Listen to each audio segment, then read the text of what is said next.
The TV1 News is proudly brought to you by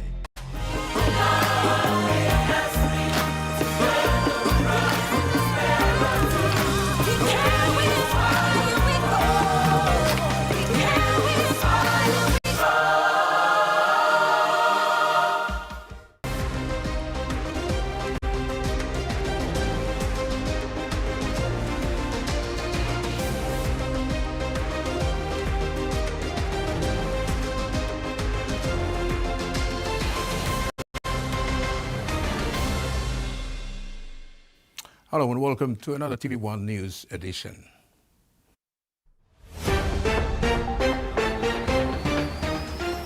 In this edition, frost hits Highlands region, Tarama slams PNG Parliament, and State of Origin Game 2 set for tonight.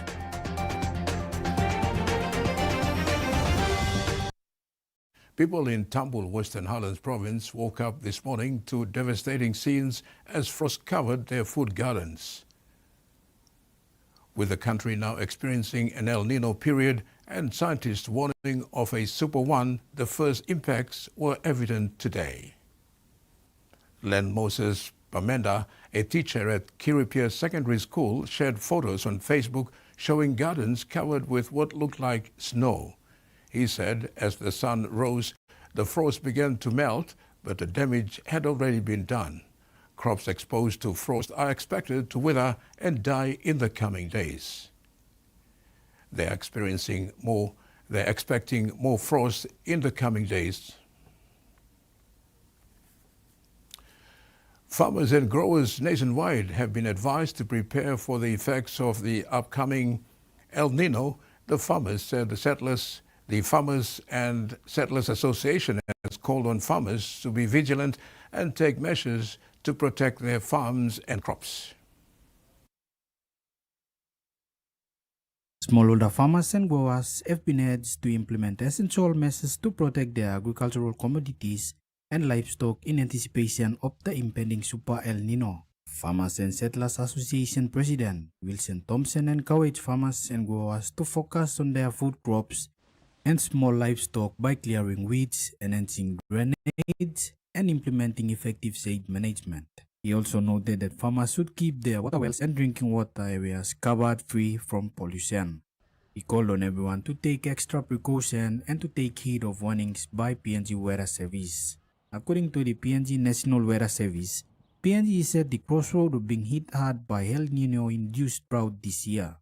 The province's data on drought alert with mild to severe exposure and vulnerability levels are Central, Gulf, Manus, National Capital District, and Highlands region. The province's data on drought path status with mild to moderate exposure and moderate to extreme vulnerability levels are East New Britain, the Sepik, Medang, Oro, West New Britain, and Western.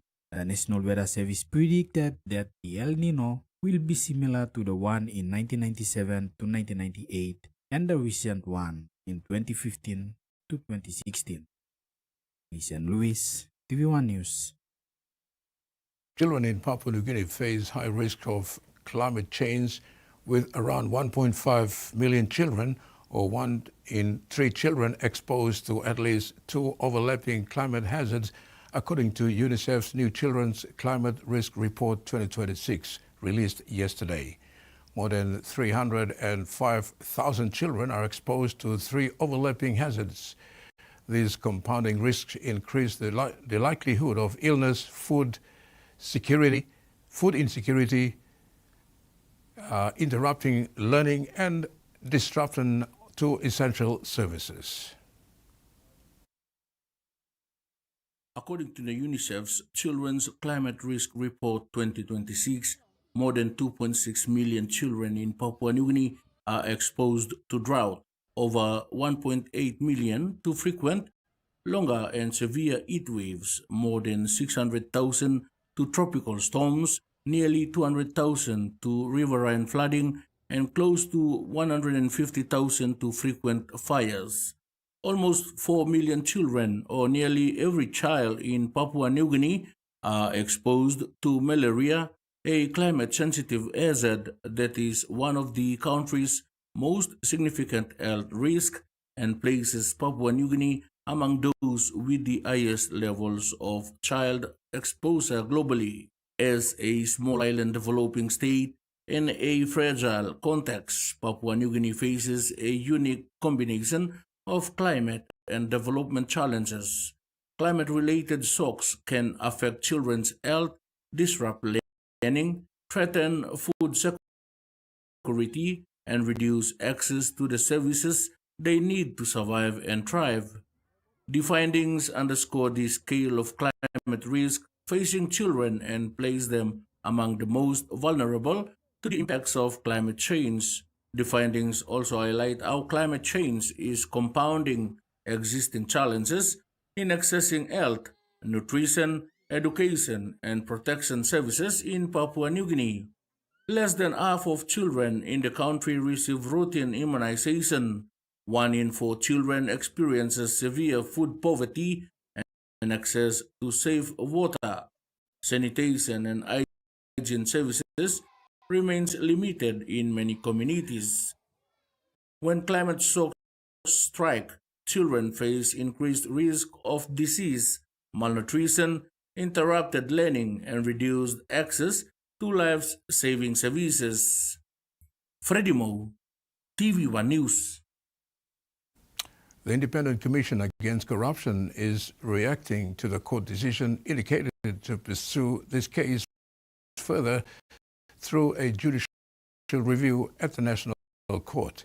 They also indicated to consult the Office of the Public Prosecutor to determine the appropriate course of action to advance the prosecution of this matter. TVWAN News will bring you more other stories making headlines after this.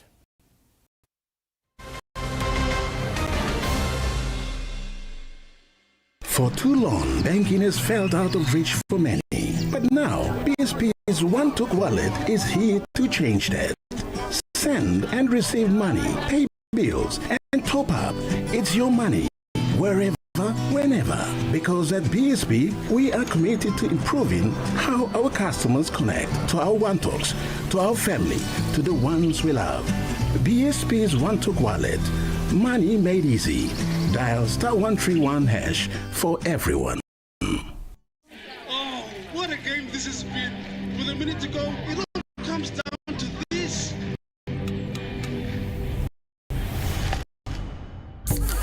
And here they come. They go wide. Passes to Becky. He juggles. Kicks it. Who'll get there? Lokara, he's over. What a try. All the emotions are flowing. Jubilation, ecstasy, what a game. Yumi Papa na Mama Ground. We protect our land, we provide for our families today and tomorrow. One kind thing na pasin must stop. ICT infrastructure works the same way. It helps families stay connected, students keep learning, clinics reach patients, and businesses keep growing. When that connection is lost, we feel it because something important in our lives stopped working. That's why protecting ICT infrastructure is protecting our access to life-changing opportunities. Ay, Mama. You wait time, but me add him special flavor. Put in more flavor, put in more taste. Magic kakaroon, get up a big smile on face. Time for kimchi and a great fumu too. Sip, sip, the mumu, yes, magic on you. Magic, PNG é minha. Pine PNG made.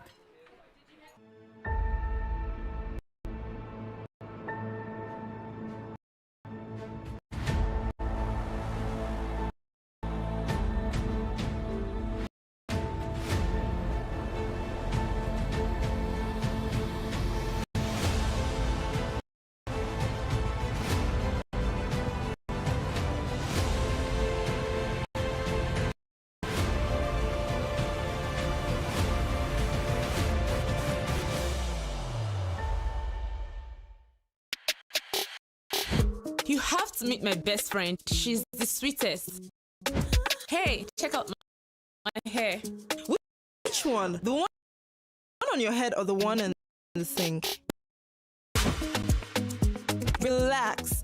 Next time, just use the Mega Growth Anti-Damage Relaxer. It's infused with wonder oils and conditioning proteins for visibly less hair breakage after retouching. Now your hair looks great. Thank you. Mega Growth Anti-Damage No-Light Cream Relaxer for visibly less hair breakage after retouching. Central Province is our home.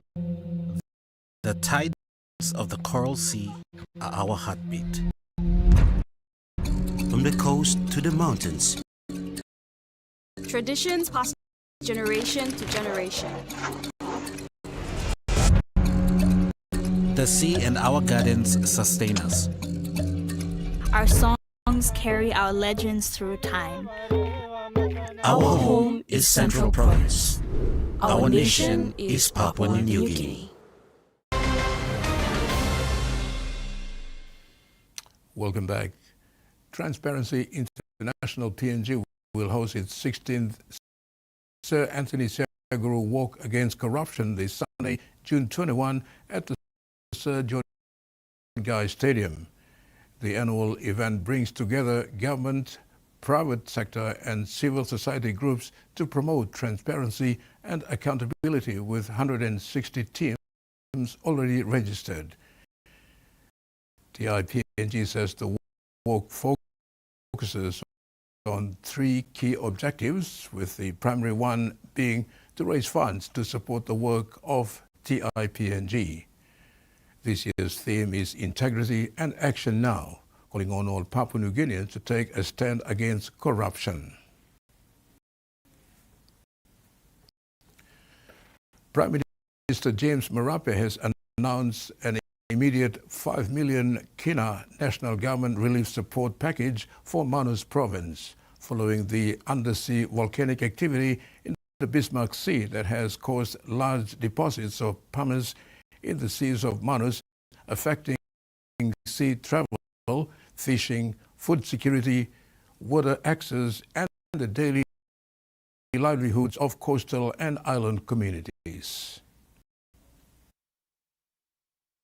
Prime Minister James Marape arrived in Manus yesterday afternoon on an official visit to see the situation for himself, receive first-hand briefings from provincial authorities, and assure the people of Manus that the national government will not abandon them in their time of need. He was accompanied by Minister responsible for disaster response, Dr. Billy Joseph, and was received by Manus Governor Charlie Benjamin and provincial authorities at the Provincial Assembly headquarters in Lorengau. Manus MP and Speaker of the National Parliament Job Pomat has also been on the ground in recent days assisting provincial authorities and communities affected by the disaster. The disaster follows undersea volcanic activity in the Bismarck Sea, with the Rabaul Volcano Observatory confirming that tremors were first observed on 8th and 9th May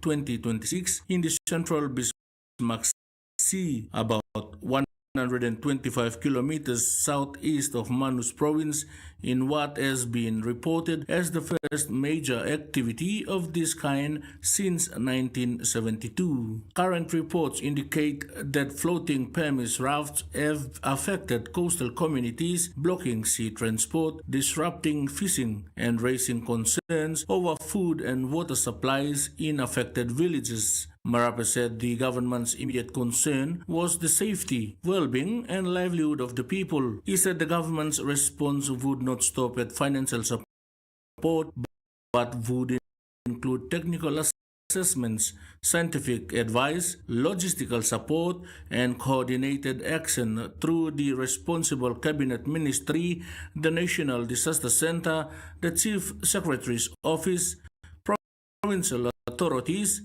and relevant technical agencies. He said the government would ensure that proper scientific and environmental assessments are conducted on the volcanic material and its impact on marine life, reefs, food sources, sea transport routes, health, water supplies, and the wider coastal environment. Freddie Mo, TVWAN News.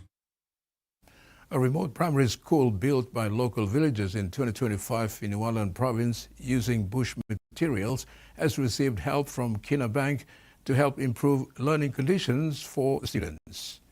Located on remote Hanover Island in New Ireland, the Connie Primary School has received essential materials such as roofing iron, cement and solar lights to upgrade one of its double classrooms into a stronger, more permanent structure complete with an iron roof and cement flooring. Ongoing support planned by Kina Bank team with fundraising options being explored to help the school by the end of the year. The National Housing Corporation is tirelessly striving to bring the delayed Duran Farm housing project back on schedule by partnering with various state agencies. Under this arrangement, the partnership or the partnering agencies will provide trunk infrastructure services while the corporation allocates allotments to those agencies in return.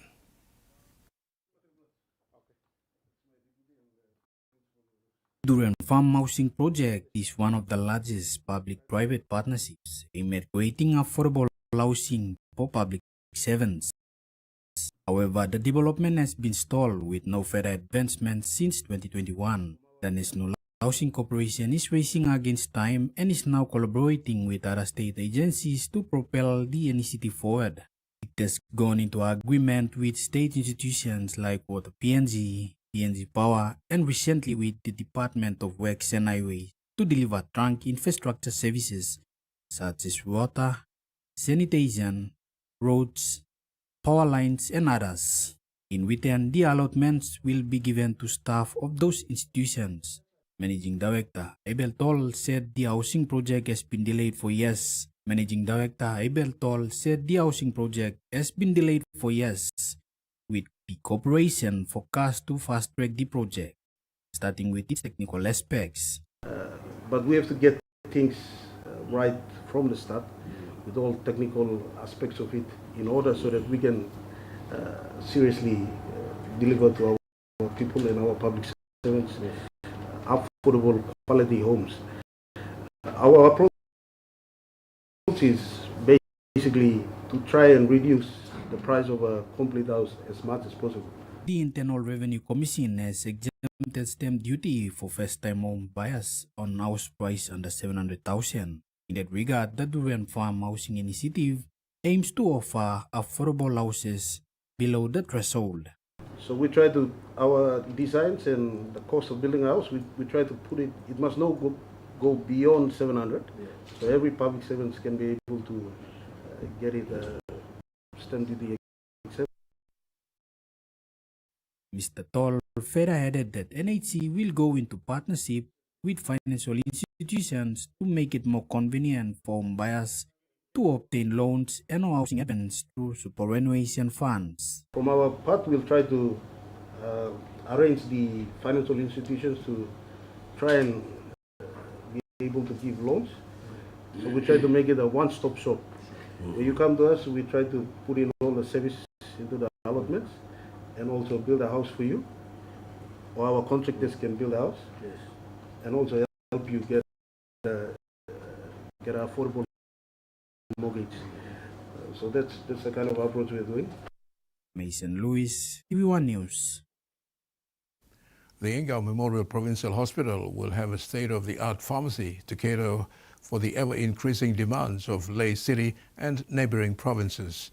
A groundbreaking ceremony was hosted yesterday in Lae, with Deputy Prime Minister John Rosso acknowledging the partnership between Papua New Guinea and Australia that continues to deliver meaningful outcomes for communities.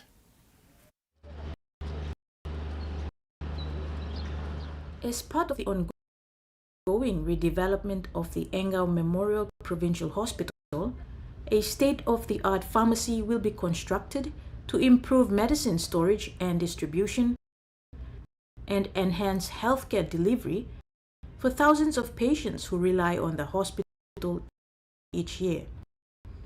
Deputy Prime Minister John Rosso yesterday led the groundbreaking ceremony for the new pharmacy project in Lae, where he thanked the Australian government, Australian taxpayers, and the Australian High Commissioner to Papua New Guinea, Ewan MacDonald, for their continued investment in PNG's health sector. He said Engau was an impeccable health facility in the past until the 1980s, when its standard started decreasing due to government neglect. Like Engau, and we come and reach its bottom pit. The termites were eating out the hospital corridors. The staff were disillusioned. They were not getting the support they needed. They were overworked. People lost confidence in Engau in the 80s, 90s. And then along came a different initiative, bigger structures for Lae, and not only Lae, Papua New Guinea. So Miletok, thank you, Australian government. Rosso further said people are quick to criticize, but are not open to look at the facts. And the facts are, in 1975, PNG had a population of about 2.8 million people. During that time, Engau serviced a population in Lae of about 80,000 people. Fast forward to 2026, and PNG's population has grown to roughly 11 million people. And with that growth comes issues like development problems, uncontrolled rural to urban drift, where people are looking for better services and are now putting a strain on services like water, power, healthcare, and law and order. Deputy Prime Minister Rosso acknowledged the partnership between PNG and Australia, which has led to one of the largest health infrastructure investments undertaken in PNG since independence, and one of Australia's biggest infrastructure developments. Kamila Guare, TVWAN News, Lae. And due to today being a public holiday, Market Report was not available for broadcast. President of the Autonomous Region of Bougainville, Ismail Toroama, has criticized the National Parliament's decision to adopt a draft session order of the Bougainville referendum results without the consent of the Speaker of the Bougainville House of Representatives. In a statement, President Toroama said the move taken on Tuesday, 9 June 2026, constitutes a breach of the Melanesian Agreement and undermines the principles of respect, good faith and partnership that underpins the Bougainville Peace Agreement. Bougainville President Ismail Toroama has condemned the National Parliament's decision to adopt a draft sessional order on the Bougainville referendum results without the approval of the Speaker of the Bougainville House of Representatives. In a statement, President Toroama said the action taken on Tuesday, 9 June 2026 was a violation of the Melanesian Agreement and undermines the principles of respect, good faith and partnership that form the foundation of the Bougainville Peace Agreement. The adoption of the draft sessional order requires the Minister for Bougainville Affairs to formally introduce the referendum documents and sets a requirement for an absolute three-quarter majority, 89 of 118 members of Parliament, to ratify independence by 30th August 2026. In June 2025, Prime Minister James Marape and President Toroama signed the landmark Malaysian Agreement in Port Moresby, outlining a peaceful and legally defined pathway for the next phase of the Bougainville peace process. The agreement emphasizes collaboration between both governments to achieve Bougainville's independence through peaceful means.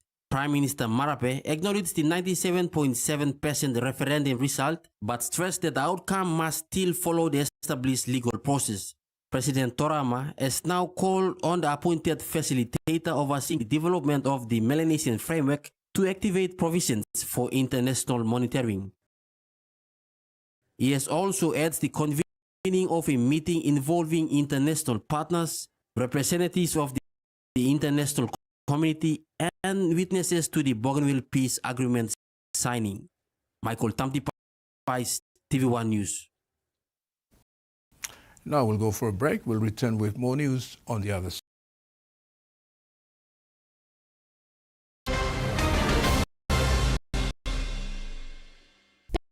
banking doesn't have to be complicated. With PSP's One Talk Wallet, control your money wherever, whenever. Dial *131#, enter your PIN, select cash in or out, and generate a secure code to withdraw cash. It's the only wallet for cardless ATM withdrawals. Send and receive funds, pay for goods and bills, or withdraw cash with ease. All with PSP's One Talk Wallet. PSP's One Talk Wallet. Money made easy. Dial *131# today.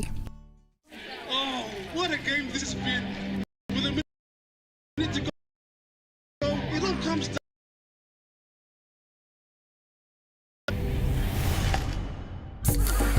And here they come. They go wide. Passes to Becky. He juggles. Kicks it. Who'll get there? No, Kara. He's over. What a try. All the emotions are flowing. Jubilation. Ecstasy. What a game. PNG's favorite soft drink now in bottle. Goldspot brings you fresh, bold flavors in brand new 500ml bottles.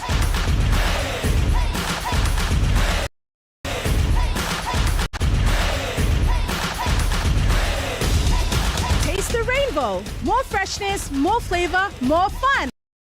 Lime, orange, raspberry, and pineapple.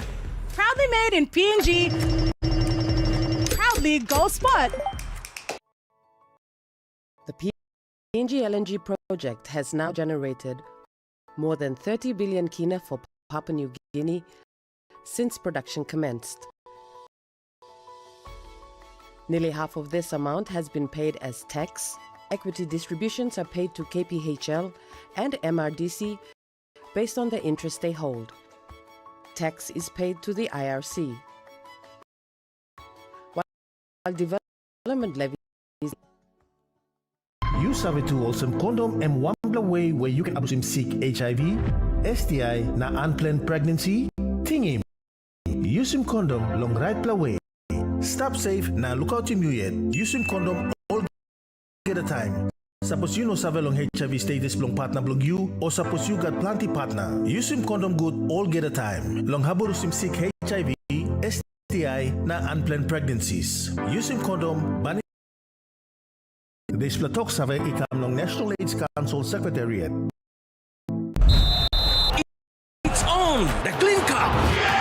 So and B29 will win this cleanup. Saxo and B29 kick stains out of the game.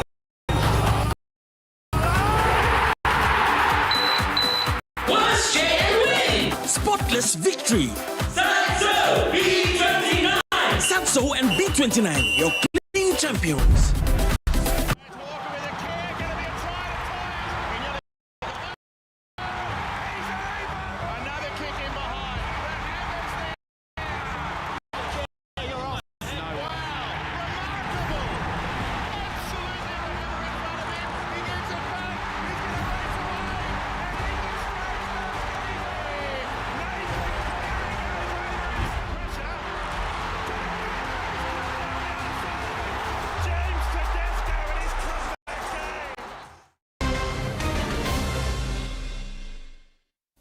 PNG Fashion Week is fast approaching its 10th anniversary in 2027, marking nearly a decade of growth from local runway event into a national platform for talent development and international engagement. Founded by Filma Kalagi, the initiative set out to create opportunities for Papua New Guineans in the fashion and creative industries regardless of background or resources.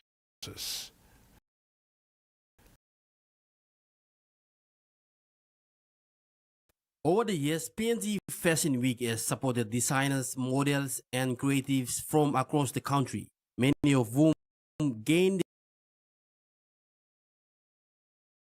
days in Port Moresby. Designers including David Kila, Dila Goni, and Elizabeth Wong have presented their work on their national stage, while models such as Benedette Badegardega and Ida Kaukia have developed skills and confidence through participation.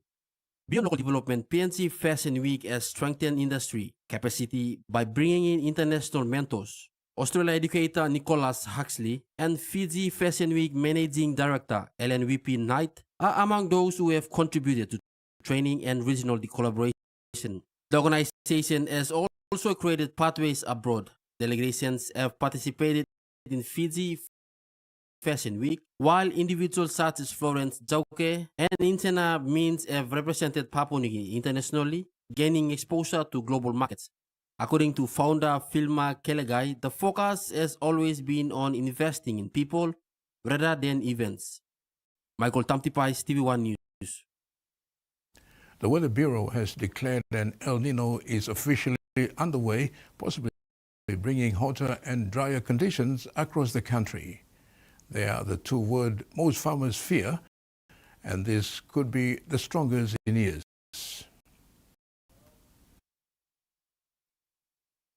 Drier and more extreme temperatures. El Nino's are typically associated with droughts and fires, and according to the Weather Bureau, it's back. The pressure, the winds, and also the cloudiness, among other things, are all teaming up to produce, yes, what we now understand as an El Nino. The first El Nino in nearly 3 years. The Bureau warning this one could be the strongest in modern times and persist at least until Christmas. Expect below average rainfall and above average temperatures, particularly in central and eastern Australia. A longer fire season, fewer. It's a blow for farmers. Parts of New South Wales, Queensland, Victoria, Tasmania and Western Australia already experiencing drier than average conditions this year. Unfortunately, climate change and El Nino are a dangerous double act. El Nino refers to an extended period of warmer than normal waters in the central tropical Pacific. This one could be a record breaker, with water temperatures possibly rising by more than 3 degrees. But thankfully for Australia, the strength of El Nino is not proportional to impacts. A record El Nino doesn't mean record heat or drought. We're a pretty resilient bunch, and I think once again, it's just a matter of sitting down, making a plan, and then executing it and getting through. Preparing for the worst, hoping for the best. The Northern Territory government has announced a climate resilience plan which it says is aimed at reducing the NT's greenhouse gas emissions over time. The plan has been widely criticised by environmental groups who claim it will increase rather than reduce emissions. Anti-Climate Resilience Plan.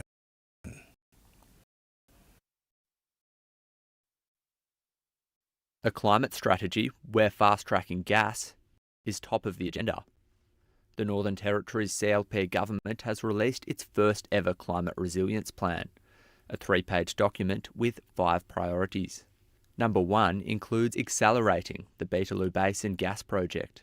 You can't have a climate resilience plan where the number one thing that the Northern Territory plans to do is drill for more gas and make climate change worse. Also in the Climate Council's sights, priority 3, a plan to attract investment in carbon capture and storage to offset emissions in the Territory.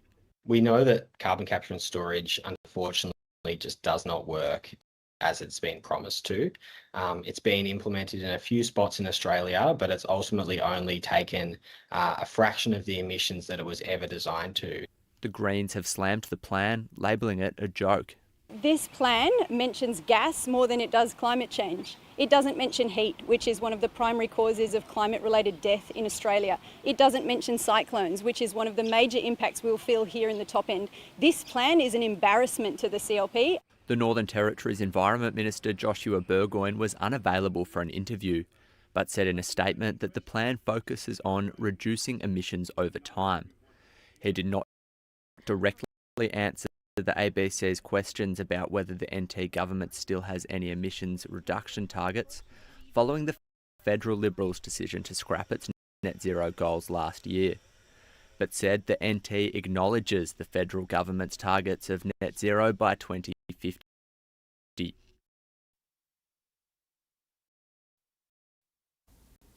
The FBI says multiple people are in custody after the agency thwarted a potential threat targeting the UFC event at the White House at the weekend. Unsealed court papers say that the FBI obtained encrypted drones between 20 people who talked about flying drones into buildings. The reason I think that drones are an unsurprising choice is because of the capability and price point of commercial drones and their ability to carry a payload with very, very little modification made to the drone. A commercial fishing drone might cost you around $2,000 to $3,000 and can carry up to 2 kilos. I don't know what kind of drones were being used in the attack, but certainly there's massive capacity there to carry lethal explosives. And in terms of what kind of systems are in place, I'm not certain what is around the White House, but I would assume drone detection capability for in terms of radar and radio frequency detection systems, and I would hope some kind of effector system that's able to take an action against a drone. The number one element of almost any security response is early warning, detecting drones as soon as possible, studying their behaviour, finding out that there is a present danger is the absolute first gateway. If a drone then becomes present and is identified as a hazard, it's about escalating that to the next level. That might involve engaging people on the ground. It might involve looking at a counter-UAS solution, such as a radio frequency takeover system or electronic warfare cyber capability, or in some cases jamming, and potentially some kind of other physical intervention that's appropriate for a city environment. It's incredibly hard. In any kind of counter game, there's a counter force. It moves incredibly quickly. It's much harder to defend than it is to attack. You have to get used to that in this type of game, that you are generally behind.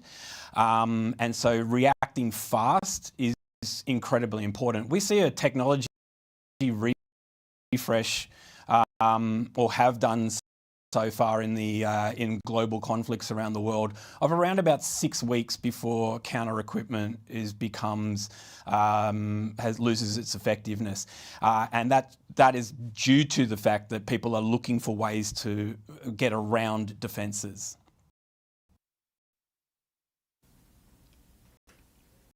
Sports is next. Stay with us for the details after this.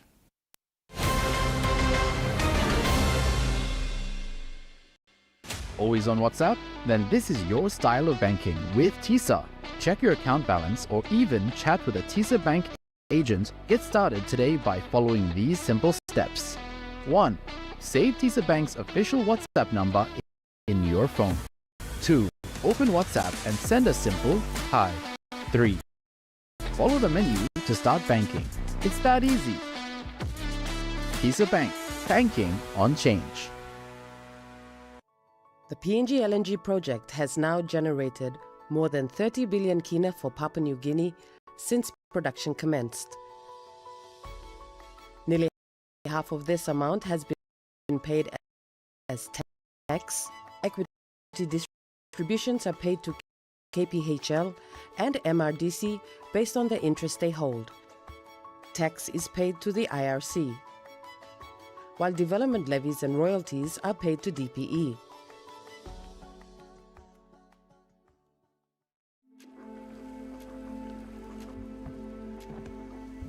Papa, come close to Laos.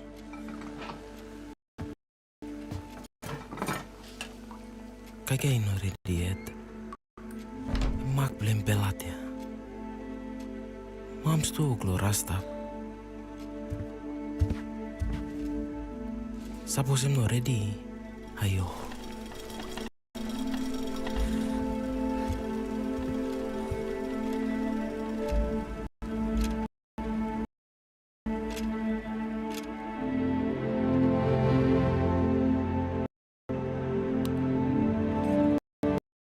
Via mama lepas him paps. I'm sure him way blue meal get that. From our homes, where every morning starts with a taste we all love. A taste that holds memories and sheds stories. A taste that can bring friends together.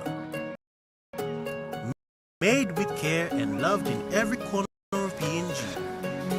Inspired by our champions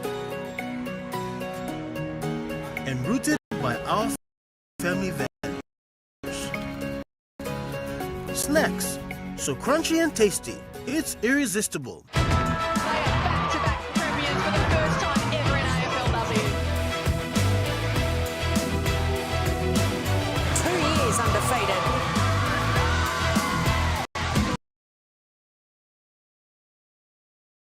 Is what they are playing for. The UEFA Super Cup anthem has had its airing. The handshakes are underway. The action is almost set to commence. Bouncing dangerously in off the bar and in! Spurs in front! Mickey van der Ven! Dembele, dangerous ball, it's in! Paris level! What a turnaround for the European champions! Back to land that was stolen from us. Don't you ever let go of our land. Your brother's going to come. In violation of military discipline, conduct unbecoming of an officer, guilty of homicide. I lead an elite private military company. I have a certain job. Now think about it, sir. Boss, I knew it. It's the hackers targeting Scam Ops. Codename Metamorphosis. The next time you fail to collect their payment, I'll show you what a real beating is. Sorry.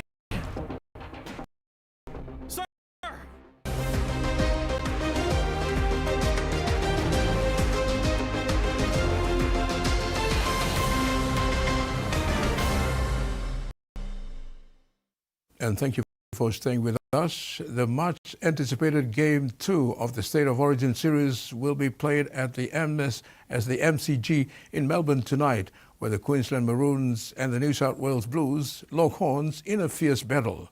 The Blues will be aiming to wrap up the series, while the Maroons will be hoping to secure a win to force a series decider in Brisbane.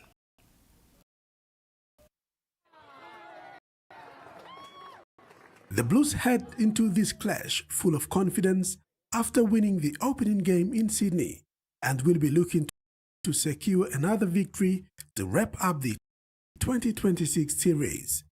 Blues coach Laurie Daly expressed confidence in the team he picked and is expecting a positive result from this game. We're facing a wonderful team, very well coached. To bounce back after their Game 1 defeat.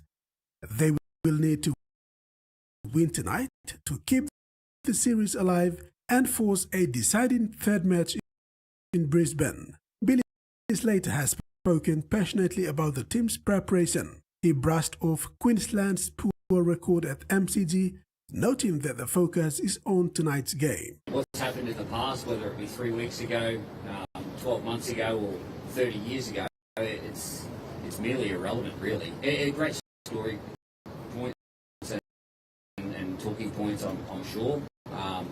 But our most important part of our preparation is in the 80-minute performance. Both Blues and Maroons have made changes to their lineups ahead of the crucial encounter.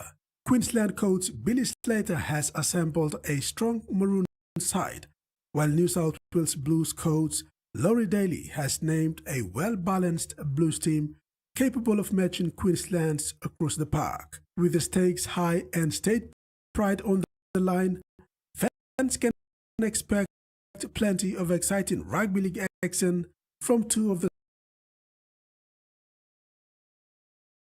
State of Origin action live on TVWAN Sports. New South Wales Blues coach Laurie Daly has confirmed the makeup of his team for the second match of the State of Origin series, with Dylan Lucas promoted to a shock starting role and Sydney Roosters winger Mark Noah Nanganasi build-up will debut in his call-up.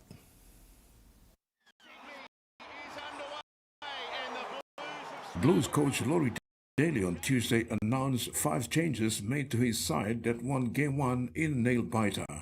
Rugby-bound Mark Nawangani Tawase was drafted into the Blues squad to replace injured Bulldogs keeper Stephen Crichton.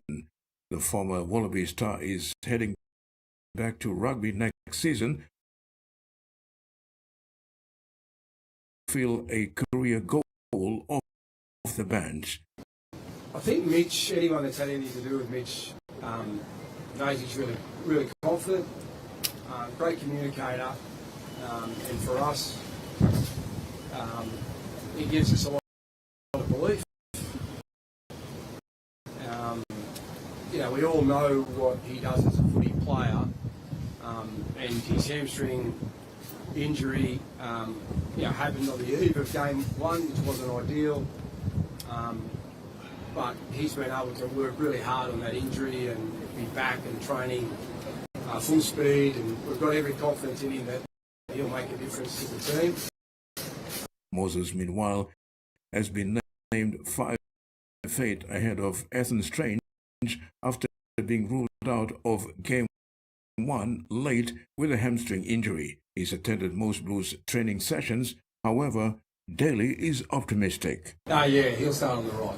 Yeah, and Brian will push over to the left. So he's played there obviously for the Roosters, and he played there for Australia last year, and he worked with Katoni and Nathan. So that's just been the easy transition for him.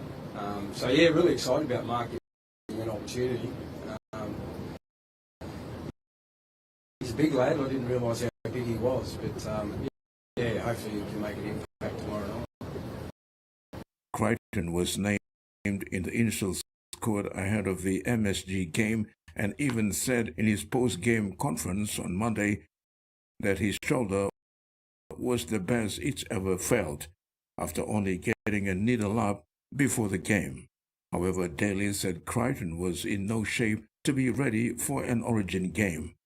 Fit again, Broncos superstar Payne Haas returns to the starting lineup, with Edin Fanua-Blake moving to the bench.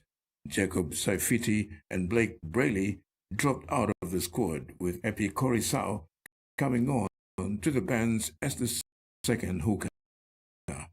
Terry Longwood, TVWAN Sports. Maroons coach Billy Slater is predicting a focused bounce-back performance from his side tonight in Game 2, heavily relying on a lethal dual-threat attacking strategy utilizing both Kalen Ponga and a tactical explosive bench role for Rhys Walls. Coach Slater is confident the Maroons can correct errors from the series opener to force a decider. Slater plans to unleash Ponga and Walls simultaneously at times to stress the Blues defensive line with high speed and footwork. Max Platt has been moved to the bench to provide dynamic versatility, while Kulikefu Fine-Fiuyaki comes into the side following Patrick Harrigan's injury. Slater's primary message has been incremental improvements and maintaining possession, aiming to avoid late-game lapses that cost them in Game 1. For a deeper look into Slater's tactical mindset and lineup changes ahead of the must-win clash in Melbourne, Coach Slater wouldn't divulge what his plans are in front of the Blues coach and captain during Tuesday's media conference. Look, obviously we know Rhys is a great player. He's in a unique position in our footy team, as too is Murray Taulagi, and those two players are starters in their normal teams, and it is a unique situation.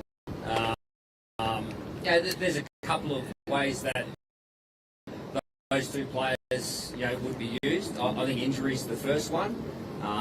Having backup for the guys that start the game.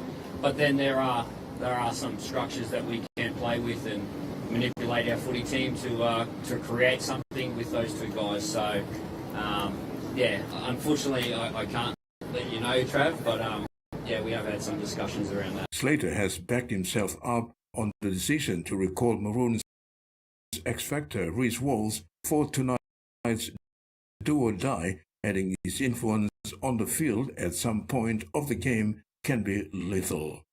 If needed, I've got no question that he's going to do a great job in whatever position that we play in. Outside backs, in the halves, back and fullback. He's a wonderful player, and we all know what he's capable of. We all saw that in 2023. Like he was probably the most influential player in that series, and what a luxury for us to have a guy like Caleb Ponga that can wear the number 1 jersey and have a guy like Reece Walsh sitting there waiting for an opportunity. Meanwhile, Maroons captain Cameron Munster is over the moon when picked as captain and said he is honoured and excited to represent his family, fans and his state of Queensland tonight. I'm not used to running out first, used to run last. The big fella next to me is usually the one leading us out, the clubland. But excited to be the captain of such an enormous occasion, especially for the Queensland Maroons. You probably ask me that next camp. It'd be pretty special to Suncorp if we can get the job done tomorrow night. But to be able to lead the team out on an iconic stadium like MCG. I know it's not a rectangular stadium, so the crowd will be a fair way away. But just to be able to wear the maroon again and have a chance to lead these boys out is something very special. And hopefully I can make my family proud, but also Queenslanders around the world. Terry Longwood, TV1 Sports. And with the game coming up in the next hour, anticipation is already building across the country. We now cross live to our reporter Rex Litter, who is at the Sir Hubert Murray Stadium with fans ready towards tonight's big game.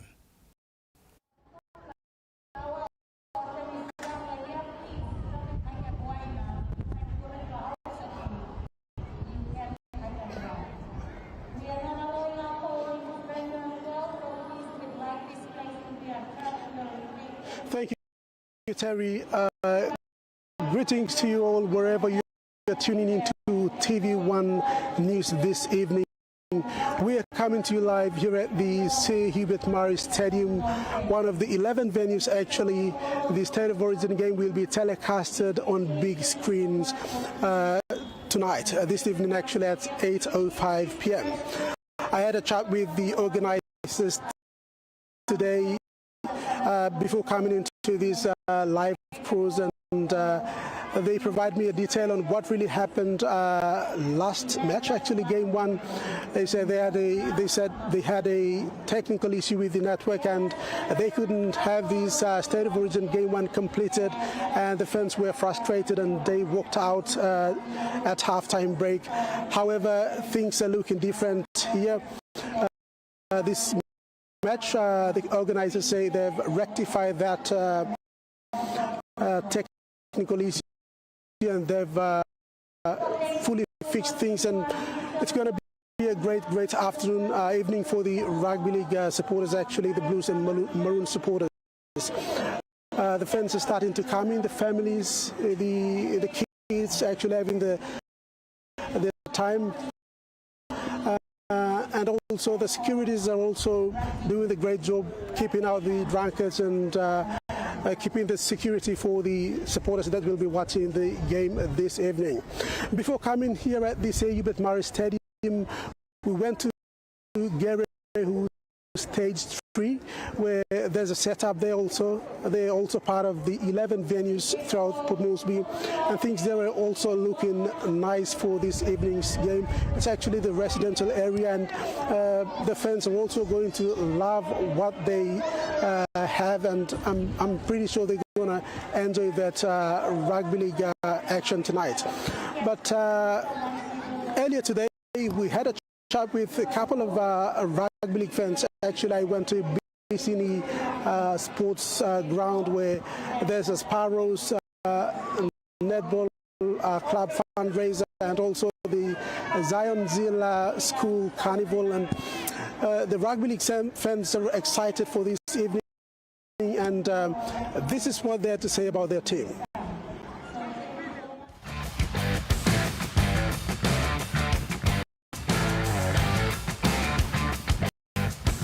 My name is Raka, and I attend the school at Zanzil, and for tonight's State of Origin, Queensland will win by 8. I'll give that a score of 32-24 and up the Queensland. Let's go! Name Lomi Kila, prediction Lomi Lo, State of Origin Game 2, Nathan Clary Baxim, first up penalty, now 1-12 Lo, Blues. Okay, name Lomi Tene, Iblo Chobe. Miss Abotim Maruns by win low 13 plus. Anyone that knows me well, it's definitely Maroons.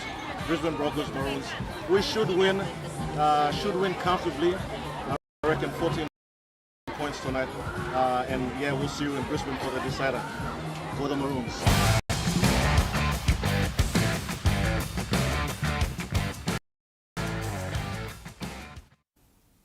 And thank you, Rexy, for that live cross from the Sir Hubert Murray Stadium. PNG Kumul prospect and Brisbane Broncos youngster Philip Coates has thanked fans across Papua New Guinea for their support during his first Queensland Cup appearance on home soil with the Burleigh Bears. Coates featured in Sunday's clash against the PNG Hunters at the National Football Stadium, marking a special moment in front of a home crowd.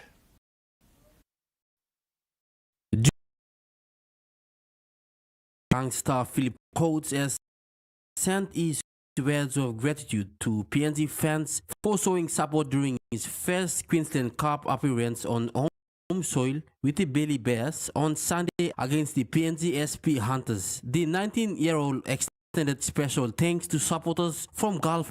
Minute, the younger brother of Melbourne Storm winger Xavier Coates received loud cheers from the crowds as he took the field. I'd just like to say thanks to everyone in Karama, Gulf Province for the support. Yeah, it's much appreciated.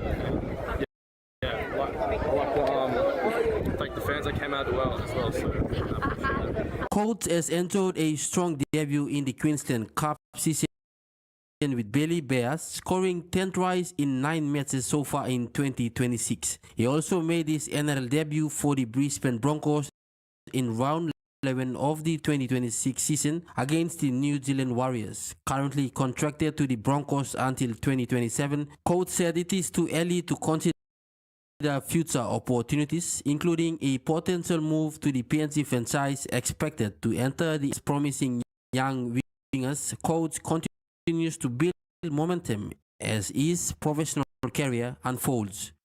Michael Tamtipais, TV1 Sports. And that's sports for now. Now straight to the weather.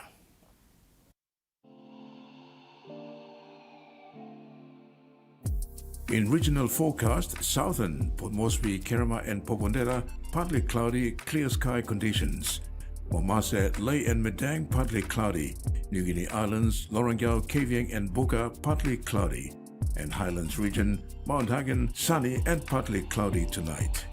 Ocean forecast for PNG areas for the next 24 hours.